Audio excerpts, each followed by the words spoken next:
It started with an email. Amanda, a freelance journalist, received a message with no sender, just the subject line. "Do you want to know the truth?" Curious, she opened it.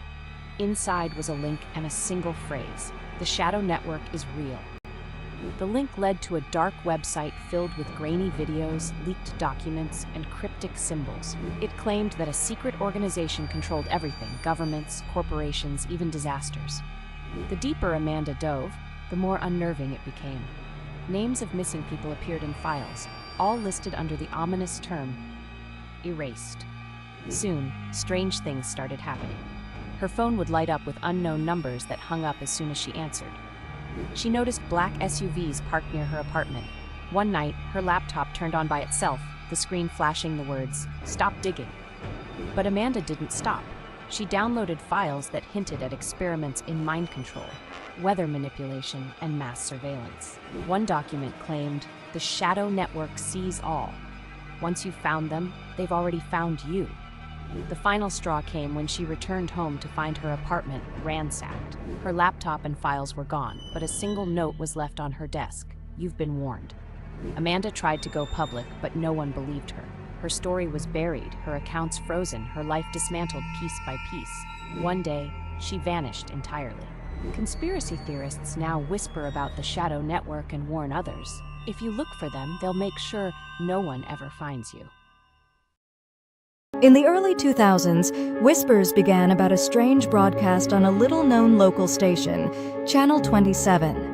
The show, titled Happy Town Junction, was a low-budget children's program featuring puppets and cheerful songs. But one episode, known only as The Incident, was different. Viewers recalled the puppets moving awkwardly, their glassy eyes staring too long at the camera. The host, usually upbeat, spoke in a slow, monotone voice, reciting nonsensical phrases. Halfway through, the screen flickered, and the show cut to static. When the feed returned, the puppets were slumped over, and the host stood silently, staring at the camera. Then, in a distorted voice, the host whispered, "They're watching. Don't look away." The screen went black. Reports from viewers varied. Some felt dizzy or disoriented. Others claimed to hear faint whispers long after the episode ended. A few said they saw shadowy figures reflected in their screens. Channel 27 refused to comment, and the episode was never re-aired. One former employee claimed it wasn't part of the regular programming and blamed it on a rogue signal hijack. Others believed it was an experiment in subliminal messaging. No footage of Happy Town Junction has ever surfaced, but conspiracy theorists claim the broadcast was real. Those who dig too deeply into it report strange occurrences: untraceable calls, corrupted files, and TVs turning on by themselves, always to static. The last known words from the show still haunt those who remember. "They're watching, don't look away." Deep in the Sahara Desert, a blurry satellite image surfaced online. A massive, black pyramid buried beneath the sand. It wasn't on any map, and official records denied its existence. But conspiracy theorists were certain this was no ordinary structure. A group of explorers set out to find it, live streaming their journey. Days passed with nothing but endless dunes. Then the feed went silent. Hours later, it resumed briefly, showing a massive, obsidian-like pyramid rising from the sand, its surface smooth and impossibly dark. The camera panned shakily as the team entered. Inside, the walls were covered in strange symbols, glowing faintly. The explorers whispered nervously, describing a low hum that seemed to vibrate in their bones. One of them pointed out that their GPS had stopped working. Suddenly, the stream cut to black. No one heard from the team again. Days later, the video vanished from the internet, along with any mention of the pyramid. Those who shared it reported strange knocks at their doors late at night, or their devices mysteriously wiped clean. Some believe the pyramid is an ancient alien structure. Others say it's a government experiment buried in secrecy. But those who look for it often disappear, leaving only one chilling warning behind: don't go near the Black Pyramid. It doesn't want to be found. Evan, an IT technician for a government contractor, stumbled upon a hidden folder labeled Project Erebos while fixing a server glitch. Inside were redacted documents, blurry photos, and one video file. It showed a figure strapped to a chair, screaming, with a voice off camera asking, "Have you seen the eyes?" Suddenly, his computer froze, and a message flashed, "This file is not for you." The next day, his badge stopped working, and coworkers avoided him. That night, Evan received a call from a distorted voice. "Delete everything. They're watching." Evan wiped his computer, but it was too late. Black SUVs parked near his house, and strangers stared at him in public. His accounts were frozen. One night, he found his laptop on with the Project Erebos folder open. A new file titled Evan appeared. He clicked it. It was a live feed of his bedroom. Behind him, the closet door creaked open. The next morning, Evan was gone. His apartment was empty, and his digital footprint erased. Conspiracy theorists say Project Erebos is a secret psychological experiment, but no one who finds the file ever survives. In the early 2000s, whispers began about a strange broadcast on a little-known local station, Channel 27. The show, titled Happy Town Junction, was a low-budget children's program featuring puppets and cheerful songs. But one episode, known only as The Incident, was different. Viewers recalled the puppets moving awkwardly, their glassy eyes staring too long at the camera.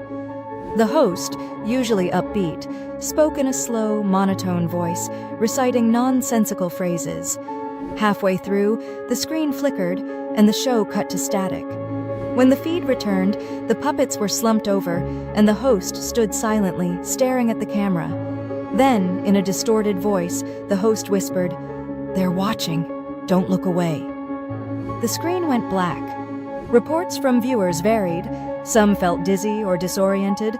Others claimed to hear faint whispers long after the episode ended. A few said they saw shadowy figures reflected in their screens. Channel 27 refused to comment, and the episode was never re-aired. One former employee claimed it wasn't part of the regular programming and blamed it on a rogue signal hijack. Others believed it was an experiment in subliminal messaging. No footage of Happy Town Junction has ever surfaced, but conspiracy theorists claim the broadcast was real. Those who dig too deeply into it report strange occurrences, untraceable calls, corrupted files, and TVs turning on by themselves, always to static. The last known words from the show still haunt those who remember. "They're watching, don't look away." What if I told you there's a ghostly tale that haunts the roads of Ghana? The Vanishing Hitchhiker is a chilling story of a young woman who appears on dark, lonely highways, seeking a ride. Drivers often pick her up, noticing her beautiful but sorrowful face. She asks to be taken to a specific location, but mysteriously vanishes from the car, leaving only a lingering coldness. This tale has origins in real events, as some believe she is the spirit of a woman who died tragically. Variations include different locations and reasons for her ghostly presence, but all share a common theme: vengeance for her untimely demise. Subscribe for more eerie tales from around the world. What if I told you there's a place in Kenya where the trees whisper? Known as the Whispering Forest, this eerie location is said to be haunted by spirits of those who met untimely ends. Originating from local folklore, travelers speak of hearing unearthly whispers that lure them deeper into the woods. Some say these voices belong to lost souls seeking help, while others believe they are warnings.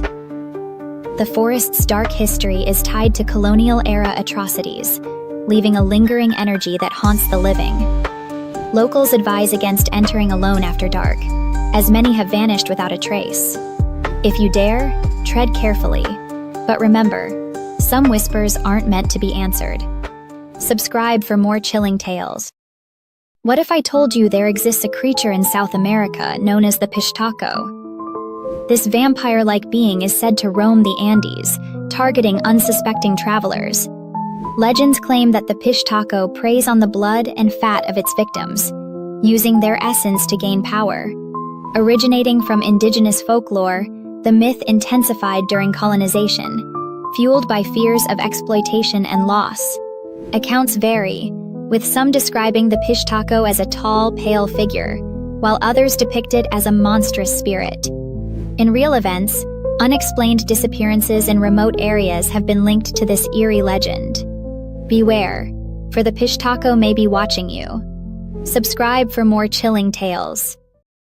What if I told you about La Ciguanaba, a haunting figure from El Salvador?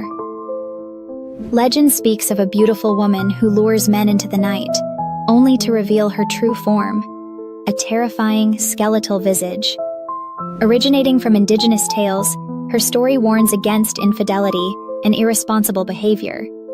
Variations suggest she preys on those who stray from their loved ones, seeking vengeance for a betrayal. Many claim to have encountered her ghostly form near rivers and dark roads, where she calls out to the unsuspecting. Her eerie laughter echoes through the night, leaving victims lost forever. Beware, for La Ciguanaba's beauty masks a deadly secret. Subscribe for more chilling tales. What if I told you that the Slender Man, an internet meme, transformed into a terrifying urban legend? Originating in 2009 on a forum, he was depicted as a tall, faceless figure haunting children. This fictional creation quickly morphed into something sinister. Variations of his story emerged, claiming he abducted children or drove them to madness. In 2014, the legend took a horrifying turn when two girls, influenced by the myth, attempted to murder a classmate to appease him. This chilling incident revealed how far the fan theory had penetrated young minds. The Slender Man serves as a reminder of how folklore can evolve and influence reality. Subscribe for more eerie tales. What if I told you the Red Room holds the darkest secrets of Hill House? This chilling space is a character all its own, adapting to the fears and desires of those who enter. Originating from the novel by Shirley Jackson, the Red Room symbolizes personal trauma and the ghosts of the past. Many believe it reflects the family's struggles, revealing their hidden terrors. Variations of the theory suggest it's a manifestation of grief or a portal to the afterlife, echoing real events of loss and mental illness. The unsettling atmosphere leaves viewers questioning reality itself. To uncover more mysteries, don't forget to subscribe for the latest theories that will haunt your thoughts. What if I told you there was a mysterious arcade game that could warp your mind? Enter Polybius, a game that supposedly emerged in the early 1980s in Portland, Oregon. According to urban legend, this enigmatic game was said to induce seizures, nightmares, and even madness in those who played it. Gamers reported vivid hallucinations and psychological changes. Some claimed it was a government experiment designed to test mind control techniques on unsuspecting children. The origins of Polybius are shrouded in mystery, with no concrete evidence of its existence, leading many to speculate if it was merely a myth. Could it be that some games are better left unplayed? Subscribe for more eerie tales like this one. If you see strange lights at night in the Ural Mountains, just run. In 1959, a group of 9 experienced hikers mysteriously perished at Dyatlov Pass. Their tent was found cut open from the inside, and the hikers fled into the freezing wilderness without adequate clothing. Some had bizarre injuries. One victim had a missing tongue, while others displayed inexplicable trauma, resembling a car crash but without external wounds.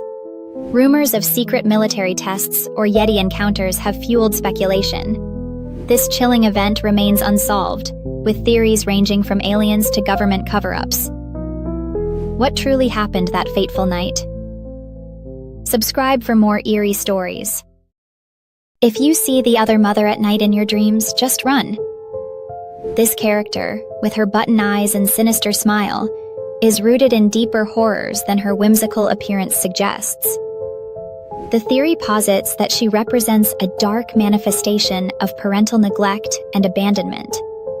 Originating from Neil Gaiman's novella, The Other Mother is a twisted reflection of Coraline's real mother, who is overwhelmed and inattentive. Variations of this theory explore the unsettling idea that she lures children into a false paradise to feed on their souls, a grim echo of real-life stories of child exploitation. The haunting visuals and chilling essence of The Other Mother remind us of the dark corners of our own realities. Subscribe for more eerie tales. If you see a familiar yellow sponge at night in a dark ocean, just run. There's a terrifying theory that suggests Bikini Bottom is an underwater post-apocalyptic world. This theory originated from fans piecing together the bizarre and often surreal elements of the show. The colorful sea creatures and whimsical settings hide a grim reality, hinting at the aftermath of nuclear war. the characters might represent the remnants of humanity, coping with their tragic fate. Variations of the theory explore the idea that the ocean is a graveyard, with the cheerful facade masking deep sorrow. Dive deep into this chilling narrative. Subscribe for more eerie tales. If you see a shadowy figure at night in Arendelle, just run. The chilling theory surrounding Disney's Frozen suggests that Elsa and Anna's parents are part of a darker narrative than viewers realize. Legend has it that their ship sank in a storm, but some fans believe they did not perish. Instead, they were victims of a sinister plot to hide a dark secret about their royal lineage. This theory connects to real events, such as maritime tragedies and royal betrayals throughout history. The chilling implications suggest that their disappearance was orchestrated to eliminate a threat to the kingdom. As layers of this haunting tale unfold, one wonders what else lies beneath the surface. Subscribe for more chilling theories. What if all you know about summoning spirits was a lie? The Midnight Game is a chilling ritual that beckons dark entities into your home. Originating from ancient pagan practices, this game requires participants to light a candle, write their name on paper, and run from a malevolent spirit. The game starts at midnight, where players must evade the spirit for 3 hours, or face horrifying consequences. Variations of the game exist, with some claiming it's a test of bravery. Real events have fueled its fearsome reputation, leading to stories of players experiencing terrifying hauntings. Dare to play? Remember, once invited, these spirits may never leave. Subscribe for more chilling tales. What if all you know about reality was a lie? The Mandela effect suggests that countless people share false memories of events, characters, and pop culture moments. Originating from Nelson Mandela's death, which many recalled occurring in the 1980s, the effect raises chilling questions about our perception of reality. Variations include misremembered movie quotes like, "Luke, I am your father," and the Berenstain Bears confusion. Some believe these discrepancies hint at alternate dimensions or time travel. Others argue it's a mass psychological phenomenon. Real-life tragedies, like the loss of the Titanic, may also feed this eerie narrative. Are we living in a simulation? Subscribe for more chilling tales. What if all you know about the Blair Witch Project was a lie? The film, released in 1999, captivated audiences with its raw, found footage style. But its origins delve into unsettling real-life events. The myth of the Blair Witch traces back to the 18th century, inspired by tales of a woman accused of witchcraft in Burkittsville, Maryland. Locals claimed she cursed the forest, leading to eerie disappearances. In the film, 3 filmmakers vanish, echoing these stories. The chilling ambiguity between fact and fiction made viewers question reality. The filmmakers capitalized on local legends, blurring lines that still haunt fans today. Subscribe for more spine-chilling tales. What if I told you about a house no one escapes alive? In Hunter x Hunter, the Zoldyck family mansion looms atop Kukuru Mountain, guarded by deadly beasts and electrified gates. Home to the world's most feared assassins, the mansion is said to hide unspeakable horrors within its walls. Though fictional, fans wonder, could the Zoldyck legend be inspired by real tales of isolated clans and their deadly secrets? Subscribe for more stories that blur the line between fiction and reality. What if a whistle meant your doom? In Venezuela and Colombia, the chilling legend of El Silbón has terrified generations. Cursed to wander the earth for murdering his father, El Silbón carries a sack of bones and haunts the night. His whistle deceives, sounding distant when he's close and near when he's far. He preys on drunks, womanizers, or those who linger outside late at night. Victims often turn up dead, drained of blood, with no sign of struggle. Some say he's a warning to live a virtuous life, while others claim to have heard his eerie whistle in the still of the night. Would you recognize the sound before it's too late? What if everything you knew about Poltergeist was a lie? The iconic 1982 film Poltergeist isn't just famous for its chilling storyline. It's also surrounded by one of Hollywood's most enduring legends, the so-called Poltergeist curse. It all began with a controversial decision during production, using real human skeletons to make the movie feel more authentic. This unsettling choice sparked rumors of a curse that seemed to follow the cast and crew. Over the years, some key cast members faced strange and unexpected events in their lives, fueling the speculation that something eerie might have been at play. Fans have long debated whether the film's dark themes somehow bled into reality, creating an air of mystery that lingers to this day. Could it all just be a coincidence? Or is there more to this chilling tale? What if all you know about the Hope Diamond was a lie? This stunning gem, known for its deep blue hue, is rumored to bring misfortune and tragedy to its owners. The tale begins with its origins in India, where it was stolen from a Hindu temple, said to belong to a goddess. This act of theft set off a chain of calamities. Owners faced mysterious deaths, madness, and financial ruin. King Louis XVI and his family were not spared. Their fates ended in execution. Variations of the story suggest the diamond carries a curse, punishing those who possess it. Many believe the jewel is still cursed today, haunting its current owner. Could it be that the legend holds a sinister truth? Subscribe for more chilling stories. What if the truth behind the dancing plague of 1518 is more terrifying than you've ever imagined? It was a hot summer in Strasbourg, France, when an inexplicable phenomenon took hold of the town. A woman named Frau Trophea began dancing in the streets, without music, without stopping. Days passed, and her movements grew frantic, her feet bleeding, yet she couldn't stop. Soon, dozens of others joined her. Men, women, and children danced uncontrollably, their bodies convulsing in rhythm to an invisible beat. Within a month, the number of dancers had swelled to over 400. Some collapsed from exhaustion. Others suffered heart attacks or strokes. But why? Theories abound. Was it ergot poisoning, a hallucinogenic mold on bread that induced hysteria? Or a mass psychogenic illness fueled by stress and superstition? But some accounts suggest something far darker. Witnesses claimed to see shadowy figures lurking near the dancers, figures that seemed to move in unison with them, pulling their strings like puppeteers. Others whispered that the dancers' eyes were vacant, as if their souls were no longer their own. Some priests believed it was divine punishment, while others feared it was the work of the devil himself. And then, just as suddenly as it began, the dancing stopped, leaving only lifeless bodies and unanswered questions. What really happened in 1518? Was it a plague, a curse, or something even more sinister? Something that still lingers, waiting to strike again? Want more chilling mysteries from the past? Subscribe for stories that will haunt your nights. In 1872, the Mary Celeste was found drifting aimlessly in the Atlantic Ocean, its sails tattered but intact. The ship was eerily silent, the crew nowhere to be found. A half-eaten meal sat abandoned on the captain's table, and the ship's lifeboat was missing. Yet, there were no signs of a struggle. No blood, no damage, nothing to explain the vanishing. Speculation ran wild. Pirates? Mutiny?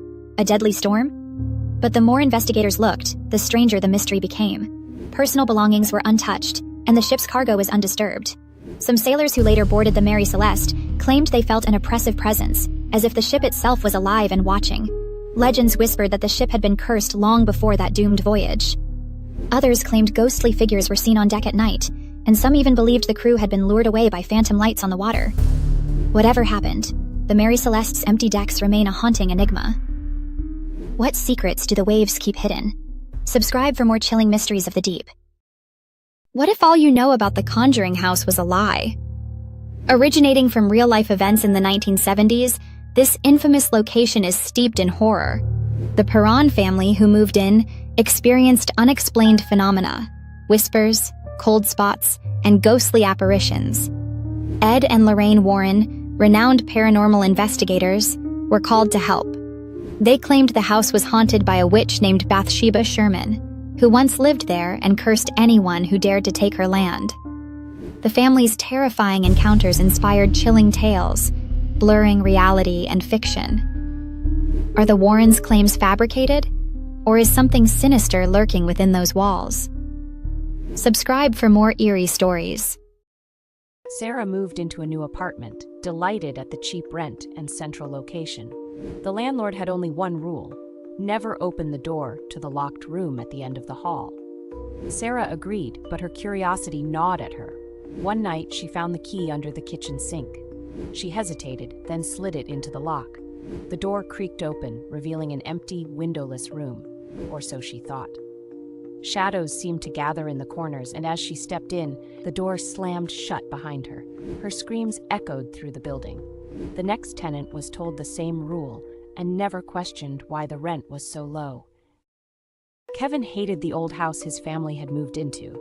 It was drafty, the floors creaked, and the air vents made strange noises. At night, he'd hear scratching and whispers coming from them. His parents blamed raccoons.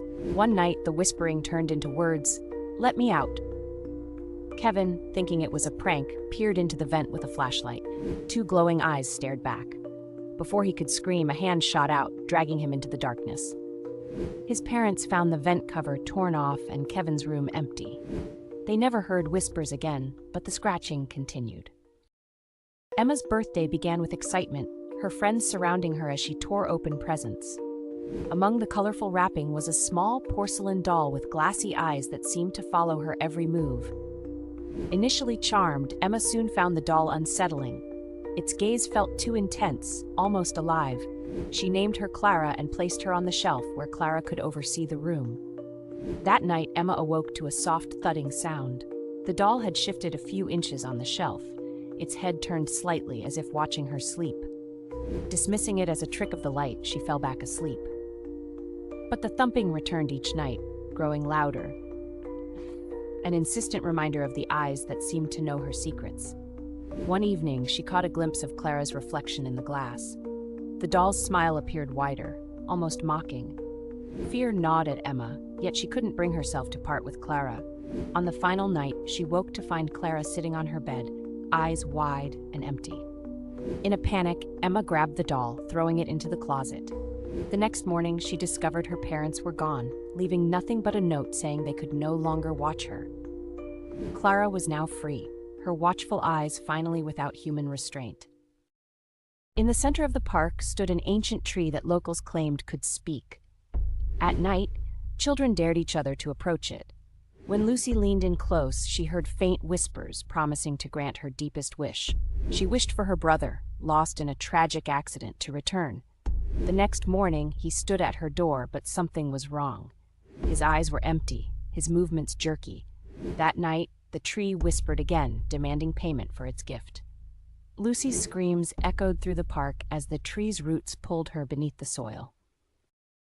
The locals knew better than to approach the decaying tree at the edge of town. Rumors swirled about what happened to those who ventured too close. Last year, a boy named Sam disappeared after chasing a squirrel into the thick, gnarled roots. It was said the tree whispered his name on the wind. One cold evening, driven by curiosity and the thrill of danger, Maya and her friends gathered their courage to investigate. They huddled together as they approached the tree, its bark twisted and dark, like a mouth ready to swallow them whole. A faint rustling came from within, a sound like a child's laughter, echoing through the stillness. Against her better judgment, Mia reached out and touched the rough surface. The laughter turned to a shriek, sharp and piercing. The tree quivered, and a hollow crevice opened, revealing a dark void. Mia peered in, her heart racing. Suddenly, skeletal hands reached out, grasping her wrist. She screamed, but no one could hear. As darkness swallowed her, she realized the truth. The tree was hungry, and now it had claimed her. The friends ran, but no one would ever find Mia again, just as no one had found Sam. Deep in the Appalachian Mountains, there's a stretch of forest where people vanish. Locals call it the Hungry Forest. Legends speak of ancient spirits that feed on those who wander too far off the paths. Lila and her friends went camping there, scoffing at the warnings. On the second night, they heard the trees creak and groan like they were alive. Lila awoke to find her friends gone and strange symbols carved into the ground around her tent. The whispers in the wind grew louder, urging her deeper into the woods. Her last journal entry, found weeks later, simply read, The forest is starving.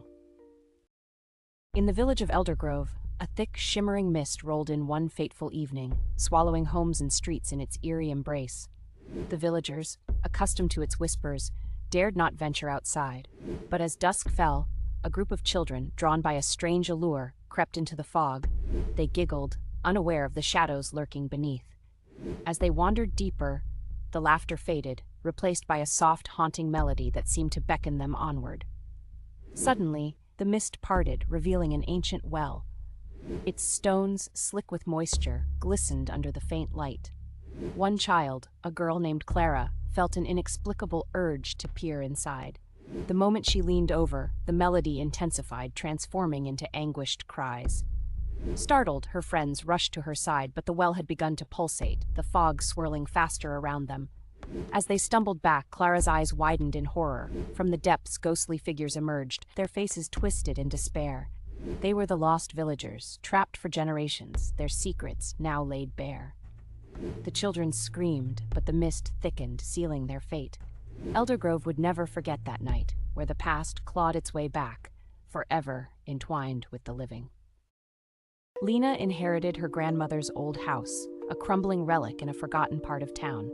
As she stepped inside, the air felt thick and heavy, laden with lingering memories. The walls whispered softly, a constant murmur that seemed to weave through the very fabric of the house.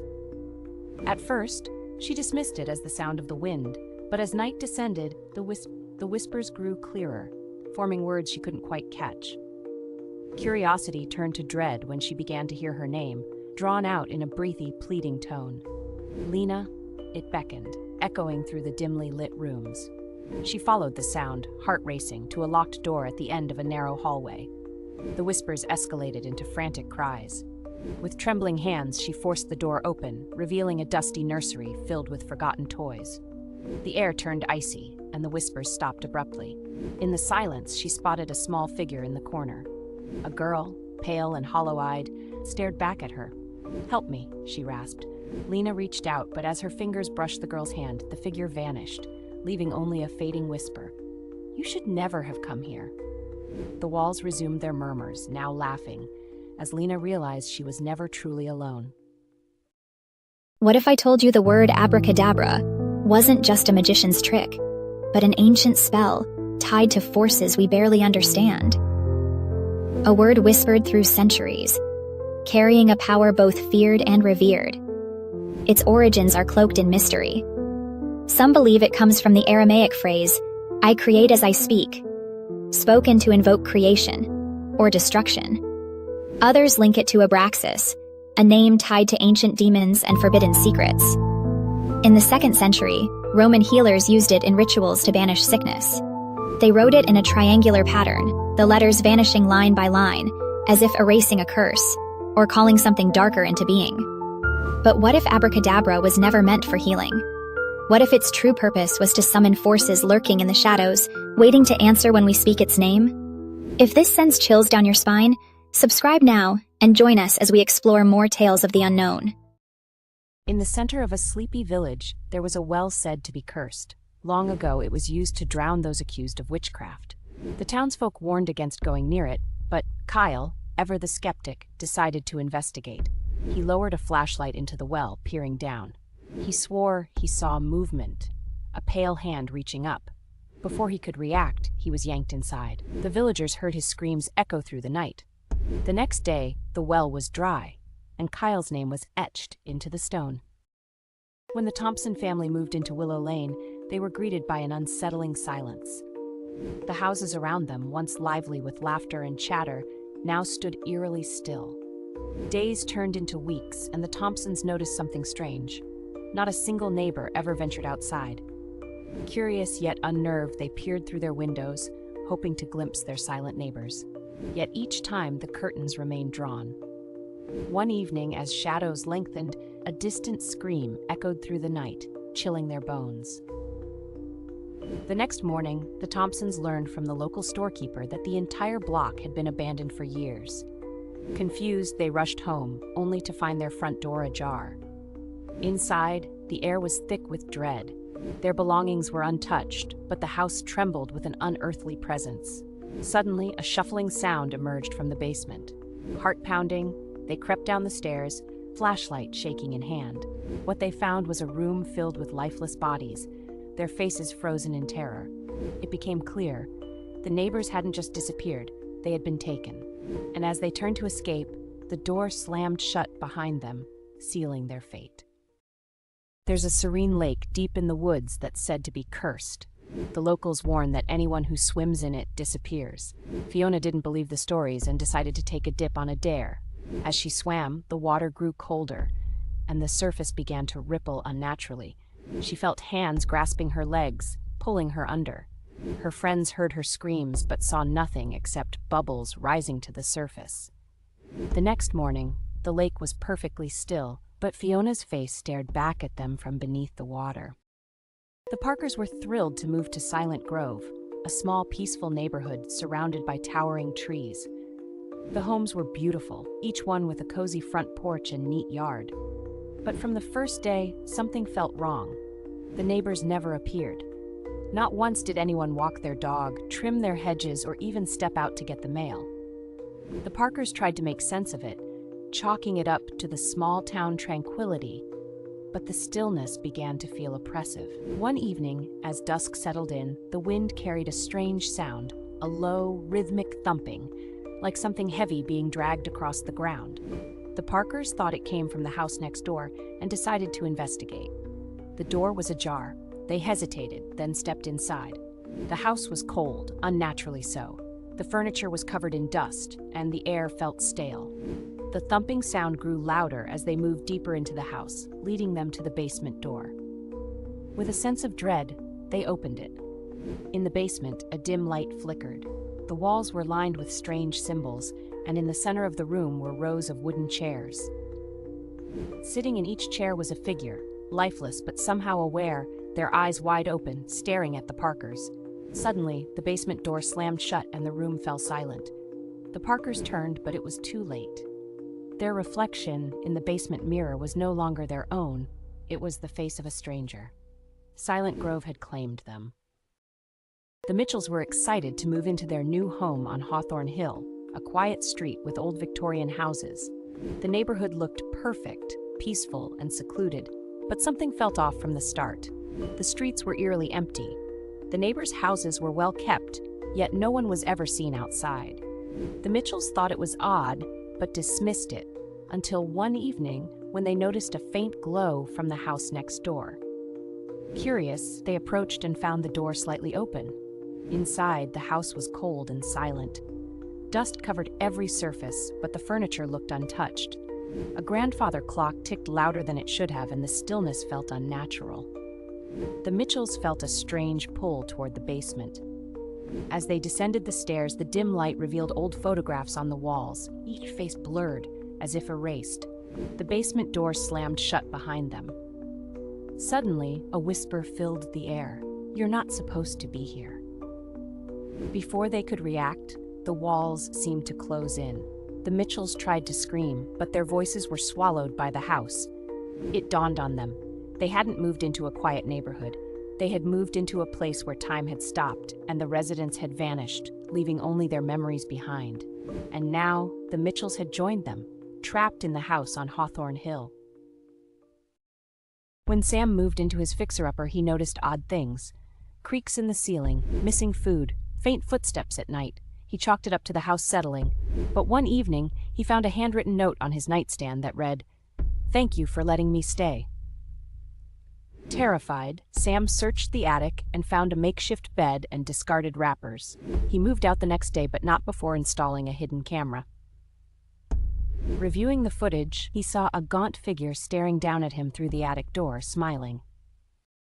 When Anna moved into her new apartment, she discovered a large walk-in closet. But no matter how much she put inside, it never filled. Curious, she stepped deeper in and found it stretched endlessly, its walls lined with unfamiliar clothes.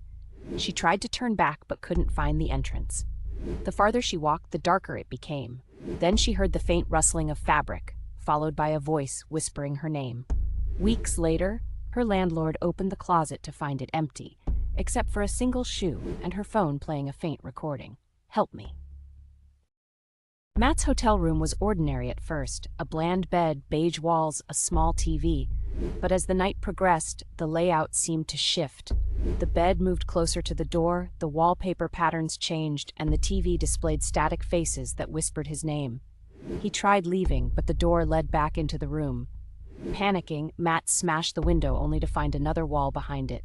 By morning, the room was empty, and the hotel staff swore it had never existed. In a forgotten antique shop, Maria found a candle said to grant wishes. Intrigued, she lit it and wished for wealth. The next day, she found money in her bank account, far more than she'd ever had. But the candle didn't extinguish. Her second wish, for love, came true when a charming stranger appeared in her life. Still, the candle burned. On her third wish, for eternal youth, Maria noticed her reflection growing paler, her shadow vanishing. By the time the candle burned out, Maria was gone, her essence absorbed by the flame, leaving only the unlit candle behind for the next victim. As night draped the town in darkness, a group of friends ventured into the woods, drawn by an ancient legend of a tomb hidden beneath the roots of an ancient oak. The air thickened with apprehension, but curiosity propelled them forward. They stumbled upon the crumbling entrance, half-buried and overgrown, a threshold to another time. A faint whisper echoed within, beckoning them to enter. Each step inside felt wrong, like the tomb itself was alive, breathing with secrets long forgotten. The deeper they went, the more palpable the whispers became, swirling around them like a dark wind. Shadows danced on the walls, twisted faces forming in the stone. Suddenly, one friend, Sarah, stopped, her eyes glazed over, entranced by the darkness. "Listen," she breathed, as if she could hear something they couldn't. The others pulled her back, but she was already slipping away, drawn into the abyss. They tried to escape, but the whispers grew louder, drowning out their cries. In a final desperate act, they fled, leaving Sarah behind. As they burst into the night, the whispers faded, replaced by an eerie silence. Days later, Sarah's name was found carved into the trunk of the ancient oak, her fate sealed in the darkness, a warning for those who dared to follow the whispers of the tomb. The Carsons were eager to start fresh on Elm Street, a quiet, tree-lined road in a small town. Their new house, a charming two-story, seemed perfect, tucked away from the bustle of city life. But as soon as they arrived, they noticed something strange. The street was silent. Not a single neighbor was seen outside. The houses around them were immaculate, yet there was an unsettling stillness in the air. No dogs barking, no children playing, just a thick silence hanging over everything. As the days passed, the Carsons grew more uneasy. One evening, they saw movement through the curtains of the house across the street, a shadow darting past the window. They watched, but no one came out. Driven by a growing sense of curiosity, they decided to visit the house. The door creaked open when they tried it, and the air inside was damp and cold. The rooms were perfectly arranged, but everything felt wrong. Stale, like the house had been abandoned for years. The basement door was slightly ajar. The Carsons descended, their hearts pounding, and found a strange room with rows of empty chairs. In each chair, an outline was visible, as if someone had recently sat there. The air grew heavier, and as they turned to leave, a voice whispered from the shadows, "Stay with us." The door slammed shut behind them. The Carsons' reflection in the dusty mirror wasn't their own. It was a face they didn't recognize. Elm Street had claimed them, and they were now part of the shadows that haunted it.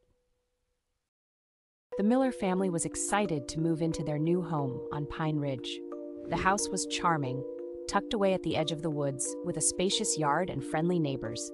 At least, that's what they thought. From the moment they arrived, an odd quietness lingered in the air.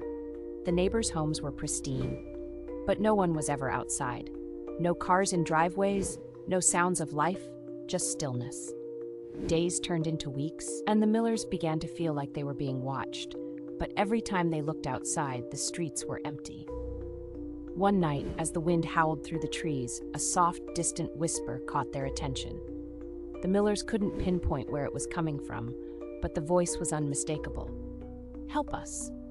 The sound echoed from all directions, sending chills down their spines. Compelled by fear and curiosity, they ventured to the house next door, the only one that seemed different. Its front door was slightly ajar. As they stepped inside, a cold draft rushed past them, and the door slammed shut behind them. The house was eerily dark, with dust coating the furniture. They moved toward the basement, where the whispers grew louder. At the bottom of the stairs, they found a room filled with old, decaying figures, their eyes wide with terror, as if frozen in time.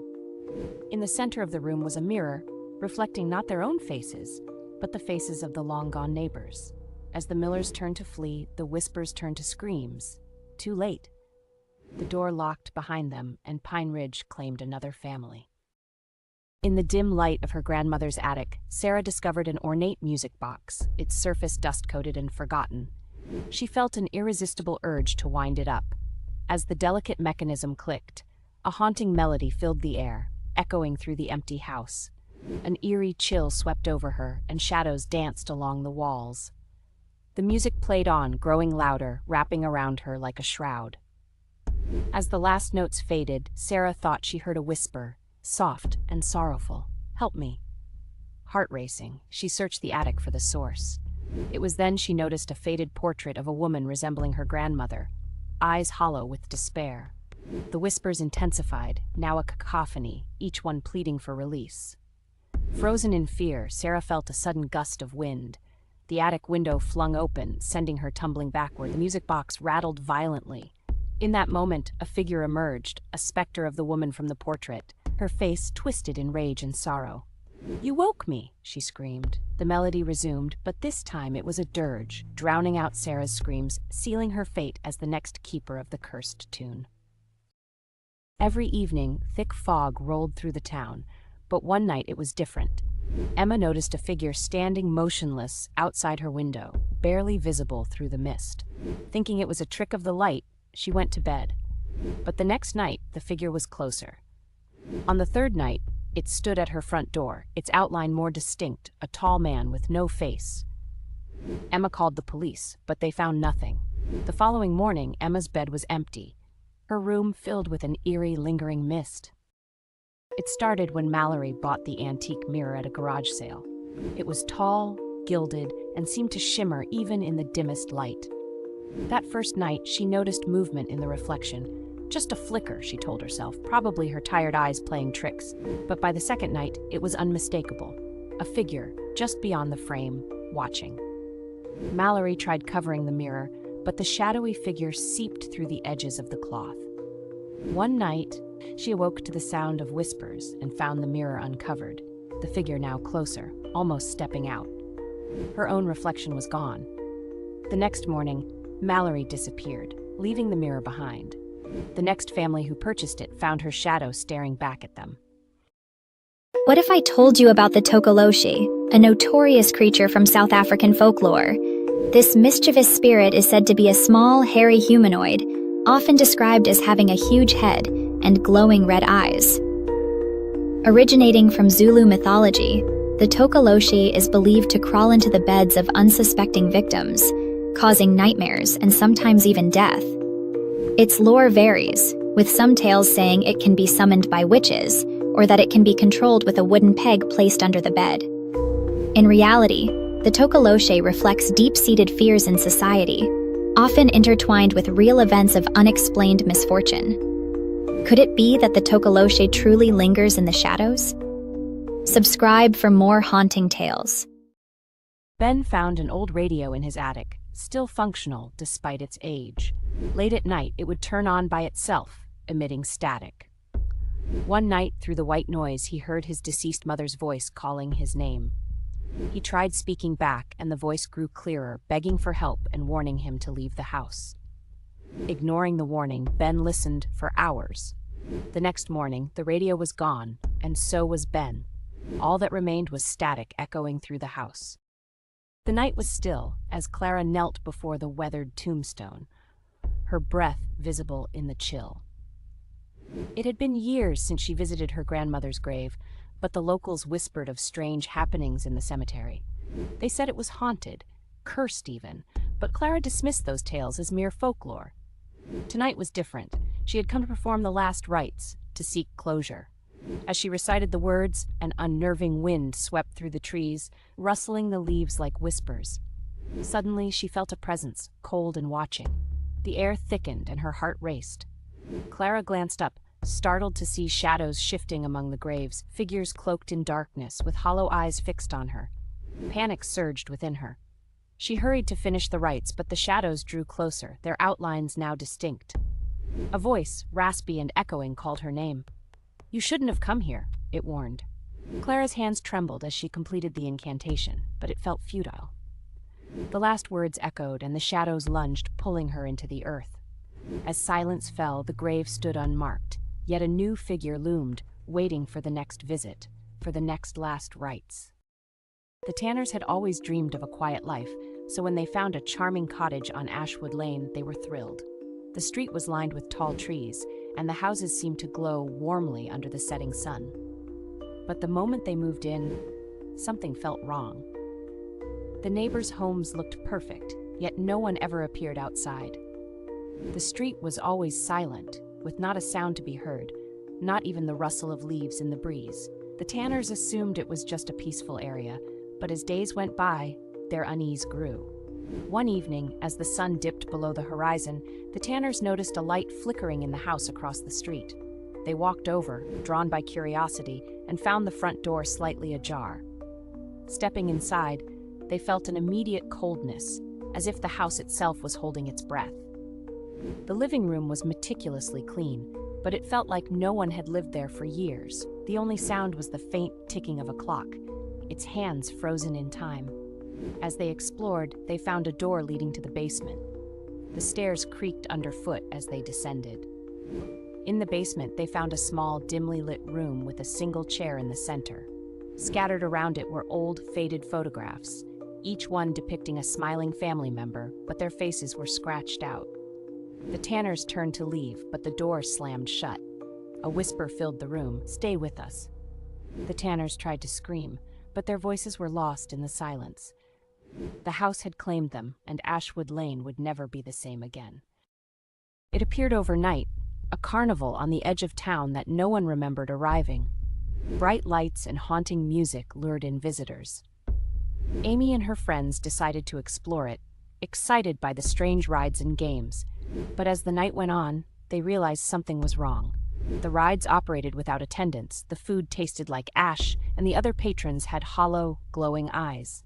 Amy tried to leave, but every exit led her back to the carousel. Her friends vanished one by one, their laughter replaced by screams. The next day, the carnival was gone, leaving only Amy's shoe in the empty field. The old factory had been abandoned for decades, its shadows thick with dust and memories. When Mia stumbled upon a half-hidden entrance in the ground, curiosity pulled her in. The air was cool and stale, thick with an unsettling silence.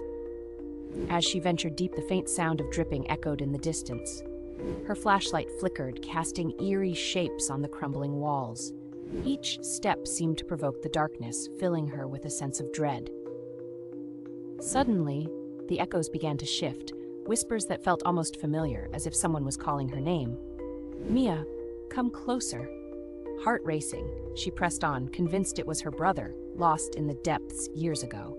The voices grew louder, more insistent, leading her down a narrow passage. She called out, but her words swallowed by the darkness. At last, she reached a small chamber, and the whispers stopped.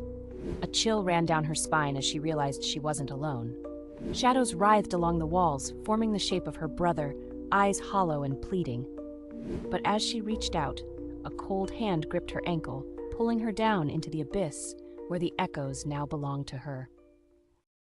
When the Hargraves moved to Maple Street, they expected a peaceful life. The neighborhood was quiet, with perfectly manicured homes and neat gardens. Yet something was off. No sounds of children playing, no neighbors chatting, just a deep, unnerving silence. Days passed, and the Hargraves noticed that no one ever ventured outside. The curtains in every house remained drawn, and the streets stayed empty. Curiosity turned to unease as they realized they never saw a single neighbor. One evening, a low hum filled the air, coming from the house at the end of the street. The Hargraves, compelled by an odd pull, approached. The door creaked open when they tried it, and inside, the air was heavy, stagnant. The walls were lined with photos, but every face was blurred, erased from existence. A sound emerged from the basement, a slow, rhythmic thumping. Against their better judgment, they descended the stairs. In the dim light, they saw rows of empty chairs, all facing a broken TV screen. The screen flickered, displaying one word, "Watch." The truth hit them all at once. The neighbors hadn't left. They had been replaced. Their memories, their lives, all absorbed by something darker. As the Hargraves turned to flee, the basement door slammed shut. The word flashed again on the screen, "Watch," and the hollow residents of Maple Street waited. In the dim light of her attic, Sarah discovered an ornate, locked box, its surface etched with intricate symbols that seemed to writhe under her gaze. The key was nowhere in sight, yet a whispering urge gripped her heart. She could feel a presence, an awareness that something was waiting just beneath the surface. Ignoring her better judgment, she pried it open with a crowbar, the metal screeching in protest. As the lid creaked ajar, an icy gust swept through the room, snuffing out her lantern and plunging her into darkness. A rush of shadows coiled around her ankles, seeping from the box, forming grotesque shapes that danced menacingly. Panic surged within her. The air became thick with a suffocating dread. Then, from the depths of the box, a voice croaked, low and raspy, "You've let me out." Heart pounding, she stumbled backward, the realization dawning. The box contained not treasure, but a malevolence she had unleashed. The shadows lunged, coiling tightly around her, and in a twisted final moment, her scream echoed, swallowed by the consuming dark. The box slammed shut, waiting, once again, for the next curious soul. Emily found the amulet buried in the garden, its surface shimmering with an otherworldly glow. Intrigued, she slipped it around her neck, unaware of its sinister history. A whisper echoed in her mind, promising a wish for every thought. Skeptical yet curious, Emily closed her eyes and wished for her ailing mother to recover. The next morning, her mother appeared vibrant and healthy, a joy that quickly turned to dread as the amulet pulsed against her chest. Days passed, each wish granted, a promotion, newfound beauty, even the return of lost friends. But with every wish, something was stolen from her. An old photograph of her mother, the laughter of her friends, the spark in her own eyes dimming. Desperate, Emily wished to understand the amulet's true nature. Nightmares invaded her sleep, visions of shadowy figures and anguished screams revealing the truth. The amulet was a parasite, feeding on memories, twisting love into torment. In a final bid for freedom, Emily wished to destroy it. The amulet shattered, but its shards embedded in her skin, merging with her forever. Now she is left with nothing but the hollow echoes of her past, a living reminder of the price of desire. On a stormy night, Maya's phone rang, a number she didn't recognize. When she answered, a chilling, wavering voice begged for help. The line crackled, and the call ended abruptly. She thought it was a prank until the calls began happening every night at exactly 3 a.m. Each time the voice grew more frantic, crying about being trapped. One night the voice whispered, "I'm in your house." Maya froze. The call wasn't coming from her phone anymore, but from the landline, a landline that had been disconnected for years. The police found the phone shattered, but Maya was never seen again. In a quiet suburban neighborhood, the Thompsons were the first to go. One morning, Sarah noticed their house eerily dark, the lawn unkempt. Days passed, and still no sign of them. Whispers among the neighbors grew. They just packed up and left, some said, but Sarah felt an unsettling dread. She approached their house, glancing through the grimy windows. Inside, furniture was untouched, a plate of food still on the table, rotting. She turned to leave, but a chill ran down her spine. A faint whisper echoed from the shadows, calling her name. "Sarah." It beckoned, soft and sinister. Heart racing, she rushed home, locking the door behind her. A week later, the Millers vanished too. Then the Johnsons. The town became a ghost, haunted by the absence of its residents. The whispers grew louder each night, filling Sarah's dreams with terror. Desperate, she reached out to the last few neighbors, but they all looked at her with vacant eyes, as if they'd already departed. One night, she awoke to find her front door slightly ajar. The whispers beckoned her again, now a chorus. She stepped outside, and in that moment she understood she was next. As she vanished into the night, her house remained, waiting for the next lost soul. Late at night, Sarah's phone rang, slicing through the silence of her empty apartment. It was a number she didn't recognize. The screen lit up with a name that sent a shiver down her spine. Her own. Hesitating, she answered. "Hello." A breathy silence lingered before a voice, deep and unsettling, whispered through the receiver. "Are you alone?" Panic surged through her veins. She slammed the phone down, her heart thundering. It couldn't be her own voice. It was impossible, yet the phone rang again. Against her instincts, she picked up. "What do you want?" she demanded. The voice chuckled darkly, the sound echoing in her mind. "You invited me in the last time, remember?" Memories flooded her. An old, dusty mirror she found at a yard sale, its surface warped and strange. She had laughed at the odd reflections it cast. "You're not real," she shouted, but the laughter only grew louder. Shadows twisted in the corners of her vision, darkening the room. The voice leaned closer, a hiss now. "But you called me first. Now I'm coming for you." The temperature dropped, her breath visible in icy puffs. With a final flicker, the lights went out, leaving her in the suffocating dark. The call ended, but the laughter remained, echoing endlessly. During a Halloween sale, Claire bought an antique mask from a mysterious vendor. When she put it on, it seemed to meld to her face, its hollow eyes glowing faintly. At first, it felt thrilling, but soon she couldn't remove it. Her reflection in the mirror began to change, showing someone else's face beneath the mask. At night, she felt it tightening, whispering her deepest fears. Days later, Claire vanished, and the mask returned to the vendor's stall, waiting for its next owner. What if I told you there's a forest so haunted, locals won't set foot in it after dark? Deep in Romania lies the Hoia Baciu Forest, often called the Bermuda Triangle of Transylvania. Known for its twisted trees and eerie silence, the forest is home to countless tales of disappearances, ghostly apparitions, and unexplainable phenomena. Legend has it that a shepherd once entered the forest with 200 sheep, and none of them were ever seen again. Another story speaks of a little girl who vanished, only to reappear years later, unchanged and with no memory of where she'd been. People report feeling watched, sudden nausea, and even strange lights floating between the trees. And then there's the forest's infamous clearing, a perfect circle where nothing grows, said to be a portal to another dimension. Paranormal investigators have recorded bizarre energy readings here, but no one can explain why it exists. Would you dare to enter this forest of nightmares? Subscribe for more spine-chilling tales from around the world. Ella was walking home late when she noticed someone following her. A man with a wide, unnatural smile. At first she thought he was harmless, but his grin never faltered, his pace matching hers exactly. When she started running, so did he, yet his expression remained eerily calm. She reached her apartment and locked the door, but the smile was waiting outside her window. The next morning, she was gone, and all that remained was a mirror, cracked and reflecting a grinning face that wasn't hers. As night fell, the old library transformed into a labyrinth of shadows. Margaret, the lone librarian, loved the scent of aged paper and the quiet comfort of the stacks. But tonight, a disquieting chill crept through the aisles. She turned a page in her book, but the silence was soon shattered by the unmistakable sound of books sliding off the shelves. Heart racing, she glanced around, convinced it was just her imagination playing tricks. Yet, the air thickened, and the lights flickered ominously. With trepidation, she ventured deeper into the stacks, each step echoing in the stillness. The books seemed to whisper secrets she couldn't comprehend. An unsettling sensation gripped her as she noticed volumes rearranged, titles she never placed there. Suddenly, a heavy thud behind her made her spin around. Nothing was there, just the oppressive darkness.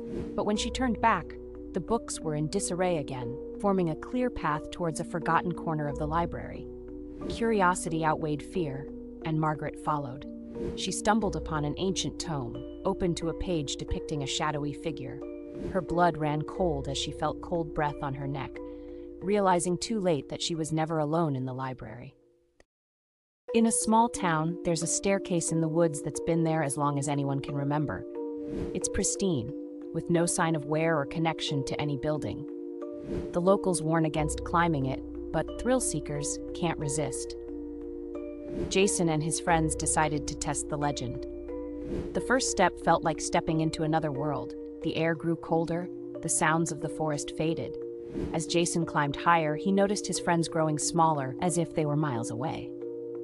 When he reached the top, he vanished. The staircase remains, waiting for the next curious soul. Rob loved old electronics, so when he found a vintage TV at a thrift store, he couldn't resist. The TV only picked up one channel, broadcasting static. He figured it was broken, but enjoyed the aesthetic. Late one night, the static began to form shapes. Faces, hands pressing against the screen, mouths opening in silent screams. Then came the voices, distorted but begging for help. Rob tried unplugging the TV, but it wouldn't turn off. Instead, the static grew louder. The faces, more desperate. The last thing his neighbors heard was a loud crash, followed by static bleeding through their own TVs. Mark was driving late at night when he saw a hitchhiker standing by the side of the road. Feeling generous, he stopped. The hitchhiker, a pale man in old-fashioned clothing, climbed in without a word. As they drove, Mark tried to make conversation, but the hitchhiker remained silent, staring straight ahead. When Mark glanced at the passenger's reflection in the rearview mirror, there was nothing there. Panicked, he turned to look, but the seat was empty. The car swerved off the road, and when the police arrived, they found only Mark, his eyes wide with terror, mumbling about a man who wasn't there. When Marie inherited her grandmother's old camera, she discovered a peculiar photograph hidden in the back of the dusty case. It depicted a hauntingly beautiful landscape bathed in twilight, yet something felt off. As she examined the image more closely, she felt an overwhelming sense of dread. Every night, the photograph would change, revealing something darker and more sinister. On the first night, a shadowy figure appeared in the corner, barely visible but unmistakably watching. The second night, the figure grew larger, its grotesque face emerging from the darkness. By the third night, twisted trees surrounded the figure, their gnarled branches reaching out like claws. Each morning, Marie awoke to a new horror. She tried to destroy the photograph, but it always reappeared, as if it had a will of its own. On the fourth night, the figure stepped out from the shadows entirely, its eyes locked onto hers. Heart racing, Marie realized the horrifying truth. The photograph wasn't merely changing, it was a countdown. As she trembled in fear, the creature whispered her name. The camera clicked, capturing her final moment before darkness consumed her. The next day, a new photograph emerged. This time it was of Marie, smiling, with the figure lurking behind her. What if I told you about a creature that doesn't just stalk its prey, but becomes their shadow? In the remote villages of North India, there's a chilling legend of the Andhera Jagran, or the Darkness Stalker, a sinister being that thrives in the twilight hours. The Andhera Jagran is said to attach itself to a person by merging with their shadow, invisible to the naked eye. It waits patiently, feeding on their energy until the victim grows weak, pale, and collapses. The only way to survive is to recognize the creature before it fully takes hold. But here's the twist. Once someone realizes their shadow is not their own, they must trap it in total darkness before sunrise. If they fail, the creature consumes not just their life, but their identity, leaving behind an empty shell of a person, forgotten and unrecognizable. Strange, distorted shadows and mysterious deaths have haunted locals for generations, especially during new moons when the world is at its darkest. Is this a warning to respect the unseen forces of the night, or does the Darkness Stalker still roam, silently waiting for its next victim? What if I told you there's a creature lurking in the Congo swamps, a dinosaur-like beast known as Mokele Mbembe? This legendary giant, often described as a long-necked sauropod, has haunted local folklore for centuries. The origins of this tale stem from the indigenous peoples, who claim encounters with the creature as far back as the 18th century. Explorers and scientists have reported sightings, but no definitive evidence exists. The swamps, rich in biodiversity, become a perfect hiding ground for this elusive entity. Some believe it's a remnant of a prehistoric era, while others argue it symbolizes nature's untamed spirit. Dare you venture into its territory? Subscribe for more chilling tales. The Bennett family was ecstatic to move into their newly renovated Victorian home. It had charm, space, and just enough creaks in the floorboards to feel nostalgic. Among the rooms was a locked door at the end of the upstairs hallway. The realtor claimed it was a storage room with no key. Curiosity grew. Weeks passed, and strange noises started coming from behind the door. Soft scratching, faint whispers, and sometimes what sounded like a child laughing. Convinced it was just an animal trapped inside, the Bennetts hired a locksmith. When the door creaked open, they found a small, dusty bedroom.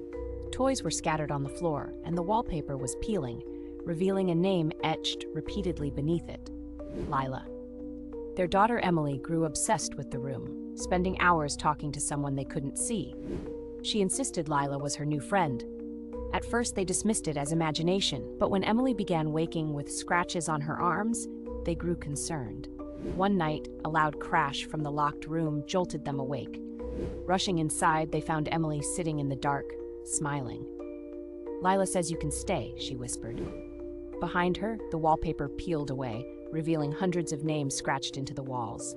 The last name was Bennett. The door slammed shut, and no one heard from the family again. Weeks later, a new family toured the house. The realtor smiled and gestured at the locked door. "Just a storage room," she said. Emma found the doll in her grandmother's attic, its porcelain face cracked, but its eyes eerily lifelike. It seemed to whisper at night, but Emma dismissed it as wind through the old house. One night, she woke to find the doll sitting on her chest, its tiny hands clutching her throat. "Play with me," it whispered. She threw it into the fireplace, but the flames didn't consume it. Instead, the doll stood up, its cracked smile widening. The next day, Emma's parents found her room empty, except for the doll, perfectly pristine. The Wright family was excited to move into their new home, nestled in the quiet hills. The house on Hollow Ridge was everything they wanted: spacious, secluded, and surrounded by nature. But from the moment they arrived, a sense of unease settled over them. The neighborhood was strangely still.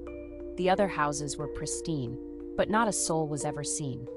No one walked their dogs, mowed their lawns, or even waved from the windows. The Wrights assumed it was just a peaceful area, but the silence quickly became oppressive. Days passed and the stillness continued. One evening, as dusk settled, the family noticed an old lantern glowing faintly in the window of the house next door. Intrigued, they walked over. The door creaked open, and they stepped inside. The house was perfectly maintained but cold, as if abandoned for years. A feeling of dread washed over them as they moved deeper into the house, drawn toward the basement.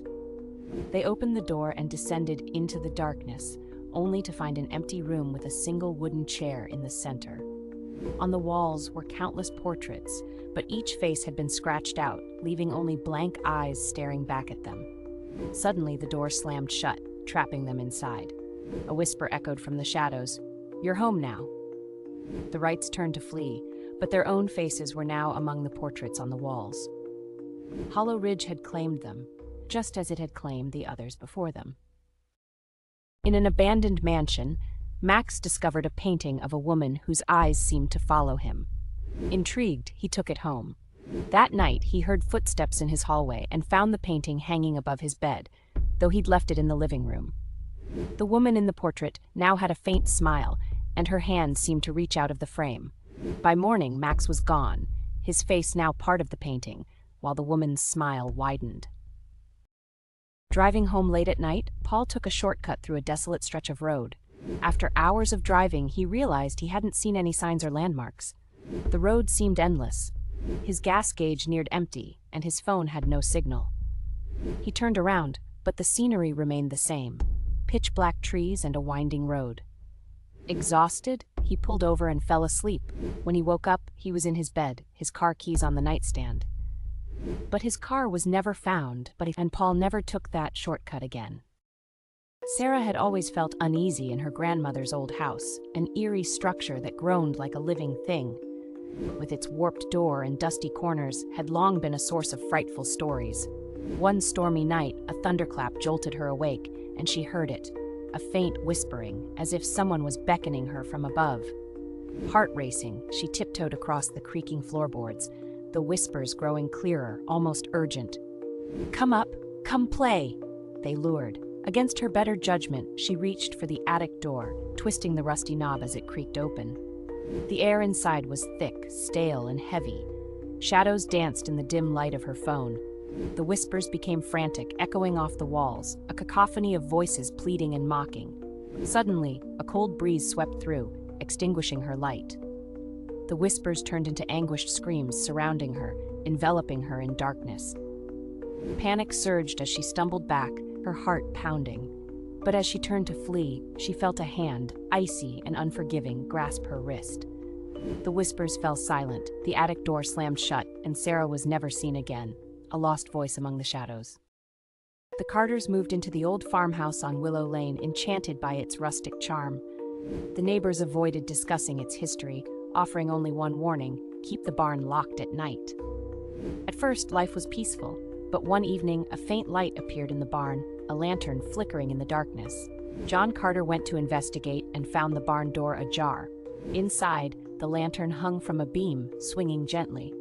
Beneath it, a mound of freshly turned dirt caught his eye, though nothing seemed out of place. The next night, the lantern returned, swaying violently. Footprints led from the barn to the woods, but no one had been there. Soon, whispers began at night, faint but clear. Leave. Their daughter, Sarah, started sleepwalking, always toward the barn. One stormy night, she disappeared. They found her inside, digging frantically at the dirt pile with her bare hands. When they pulled her away, she whispered, "He's waiting." Beneath the dirt, they uncovered a rotted wooden box containing human bones and a rusted lantern. The whispers stopped briefly, but shadows began creeping into the house. By dawn, the Carters fled the farmhouse, abandoning everything. That night, the lantern's glow returned, patiently waiting for its next visitors. In the cobwebbed corner of her late grandfather's workshop, Mia discovered an ornate music box, its wood chipped, and the figurine of a ballerina missing an arm. Curious, she wound it up, and a haunting melody filled the air, discordant yet strangely hypnotic. What Mia didn't realize was that the music box once belonged to a girl named Celeste, who died tragically on the night of her final ballet performance. As the days passed, the music box would play on its own, its eerie tune echoing through the house. Mia began to notice fleeting glimpses of a figure in a tattered ballet costume reflected in mirrors and windows.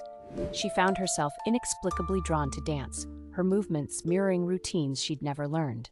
One night, Mia awoke to find her feet blistered and bruised as though she'd been performing for hours. Desperate for answers, Mia uncovered an old newspaper clipping. Celeste's life was cut short in a tragic fall after someone sabotaged her performance. The music box, cursed by Celeste's unfulfilled dreams, ensnared those who touched it, forcing them to complete her final dance. Terrified, Mia tried to return the box to the workshop, but it followed her, always reappearing at her bedside. The final time she wound it, the melody grew deafening, and Celeste's figure materialized, whispering, "You'll dance for me forever now." Mia's screams were lost in the swirling music as the world faded into shadow. While exploring the storage room of her new home, Claire uncovered an antique mirror framed in tarnished silver, its surface slightly warped. Fascinated, she hung it in her bedroom, unaware of the stories tied to it. The mirror had once belonged to a recluse named Eliza, who disappeared without a trace, leaving behind whispers of a cursed reflection that consumed her. At first, the mirror seemed ordinary, but soon Claire noticed oddities. Her reflection would linger a moment longer after she moved, or she'd catch glimpses of shadowy figures behind her that vanished when she turned around. Then her reflection began to change, smiling when she wasn't, or moving when she stood still. Terrified, Claire tried to cover the mirror, but the blanket slipped off during the night. One morning, she found the words, "Let me out," scrawled in the condensation on the glass. Researching the mirror's history, she discovered that Eliza had been trapped within it after performing a ritual to see her true self. When Claire attempted to remove the mirror, she realized it was impossible to lift. That night, her reflection spoke, its voice a chilling echo of her own. "Your turn to stay." The next morning, Claire's parents found an empty bedroom. The mirror hung on the wall, its surface now perfectly smooth, and a faint, muffled scream echoed whenever someone stood too close. In the dusty attic of her grandmother's house, Lily stumbled upon an old doll, its porcelain face cracked, yet eerily beautiful. Intrigued, she brought it down to her room, unaware of its dark history. The doll once belonged to a girl named Evelyn, who mysteriously vanished one stormy night, leaving behind whispers of a jealous spirit. As Lily played with the doll, strange occurrences began. Shadows darted across her walls, and chilling whispers echoed in the silence. One night, she awoke to find the doll sitting upright at the end of her bed, its glassy eyes seemingly fixated on her. Heart racing, she tossed it aside. The next day, her friends wouldn't speak to her, their faces twisted in fear. Lily felt the weight of 1,000 stares, empty and cold, settling deep within her. Desperate, she researched the doll, uncovering the truth. Evelyn's spirit had never left, trapped within the porcelain shell, seeking revenge on those who dared disturb her rest. That night, Lily returned the doll to the attic, but it was gone. Instead, she found a note pinned to the wall in Evelyn's childish handwriting. "Now you play with me forever." In the cluttered attic of her aunt's Victorian home, Sophie uncovered a faded carnival mask, its once vibrant feathers now brittle, and its painted smile cracked. Something about the mask compelled her, and she brought it to her room as a quirky decoration. Little did she know, the mask belonged to a performer named Margot, who disappeared during a masquerade decades ago, leaving behind rumors of a sinister obsession. The moment Sophie hung the mask on her wall, strange things began happening. At night, muffled giggles filled her room, and faint music played as if from a distant ballroom. When Sophie wore the mask on a whim, she experienced fleeting moments of disorientation, her reflection showing someone else's face, a glamorous yet menacing figure. Haunted by these occurrences, Sophie dug into the mask's history, uncovering tales of Margot's untimely demise after a jilted admirer swore she'd never leave the masquerade alive. The mask, cursed by Margot's restless spirit, ensnared anyone who dared claim it.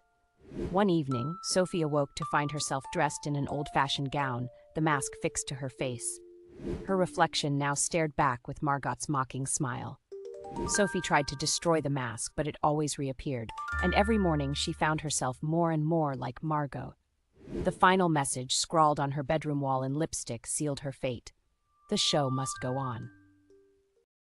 In the dim light of her attic, Clara discovered an old, dust-laden camera, its leather strap cracked with age. Intrigued, she decided to test it out, keen on capturing memories of her quiet home. After a few trial shots, she turned to her reflection in the attic mirror. As she pressed the shutter, a strange sensation prickled her skin.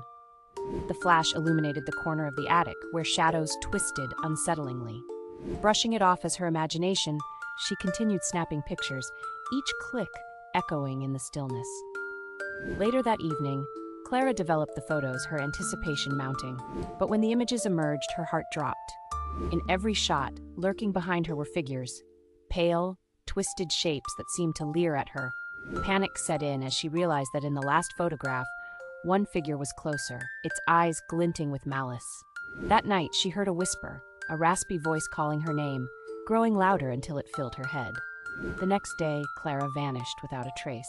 The camera remained, the last photograph still hanging in the air, waiting for another unsuspecting soul to discover its sinister secret. While cleaning out the cluttered basement of her family's century-old manor, Clara discovered an antique locket resting inside a cracked jewelry box. Tarnished yet alluring, the locket seemed to call to her. Curious, Clara opened it, revealing the sepia-toned portrait of a young girl with sorrowful eyes. What she didn't know was that the locket once belonged to Isabella, a child who vanished under mysterious circumstances long ago, leaving whispers of betrayal and rage. Clara began wearing the locket, unaware of the curse it carried. Soon, her nights were plagued by vivid dreams of drowning, and the faint sound of sobbing echoed through the halls. Objects moved on their own, and mirrors reflected more than just Clara's image. One evening, she woke to find water pooling around her bed, and Isabella's voice pleading, "Save me." Panicked, Clara sought answers, uncovering a tragic story of jealousy and murder. Isabella's spirit, bound to the locket, sought not just justice but company in her eternal misery. When Clara tried to return the locket to its resting place, she found it tightly clasped around her neck, the clasp broken and immovable. That night, she found a single message etched into her bathroom mirror. "You're mine now." In the heart of a forgotten cemetery, a young boy named Eli stumbled upon a grave overgrown with brambles. The name was barely legible, etched into crumbling stone: Abigail. Intrigued, he knelt down, brushing away dirt, when a soft whisper filled the air. "Help me," it pleaded, sending shivers down his spine. Eli glanced around, but the cemetery was empty, save for the rustling leaves. Compelled, he pressed his ear against the stone. "They won't let me go," the voice lamented, sending his heart racing. Each day after school, Eli returned to the grave, drawn by the whispers that grew more frantic. "Dig," Find me, it urged, as if urging him to uncover long-buried secrets. His friends warned him to stay away, but the allure of the voice consumed his thoughts. One fateful evening, driven by a mixture of dread and curiosity, Eli brought a small shovel. As he dug, the soil felt unnaturally cold. Suddenly, the ground shifted, and Eli's hands brushed against something slick. Panic surged. He unearthed a small, hollow casket. When he opened it, he screamed as a shriveled hand grasped his wrist, pulling him into darkness. The whispers ceased, and the cemetery fell silent, waiting for the next curious soul. In a dusty attic, Sarah found an old porcelain doll, its painted eyes glinting mischievously in the dim light. Intrigued, she took it home, thinking it would make a perfect gift for her younger sister, Lily.